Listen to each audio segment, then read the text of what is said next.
Nous allons parler des unités du système international et nous verrons comment trouver l'unité d'une grandeur physique à partir d'une formule. Le système international d'unités, abrégé SI, est inspiré du système métrique. C'est le système d'unités le plus largement employé au monde.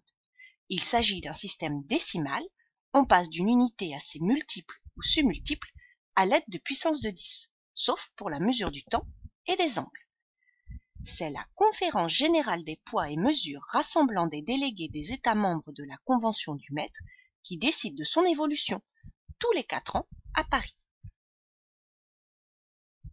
Les unités du système international, les voici. La longueur, unité le mètre. La masse, unité le kilogramme.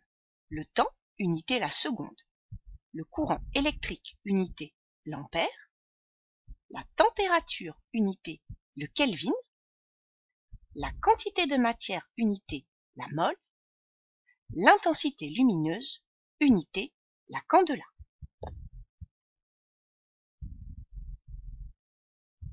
On utilise très souvent des unités secondaires qui se raccordent aux unités de base. Mais vous connaissez d'autres unités vues en physique. Par exemple, la force, son unité est le newton. L'énergie, son unité est le joule. La fréquence, son unité est le hertz. Le volume, son unité est le mètre cube. Le champ magnétique, son unité est le Tesla. La charge électrique, son unité est le coulomb.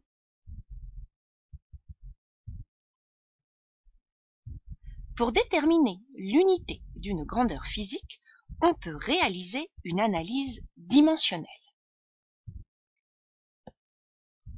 Une dimension renseigne sur la nature physique d'une grandeur, sur ce qu'elle est vraiment. On la note entre crochets.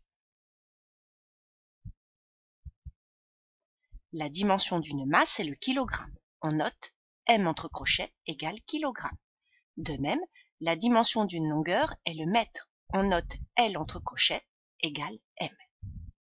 Pour cette année, la dimension sera rapportée à l'unité de la grandeur physique.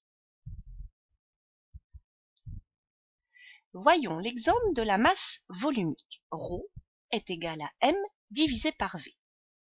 M est la masse exprimée en kilogrammes. V est le volume exprimé en mètres cubes. Mais quelle sera l'unité de la masse volumique? Pour le savoir, nous devons réaliser une analyse dimensionnelle.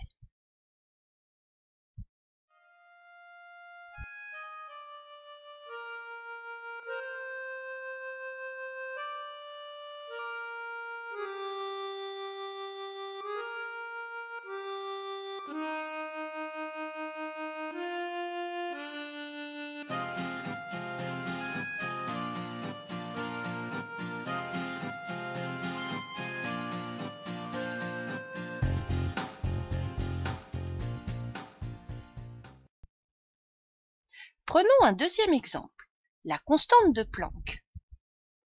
L'énergie peut être donnée par la formule suivante. Delta E égale H, la constante de Planck, fois C, la vitesse de la lumière dans le vide, la célérité de la vitesse de la lumière dans le vide, en mètres par seconde, et lambda est la longueur d'onde en mètres.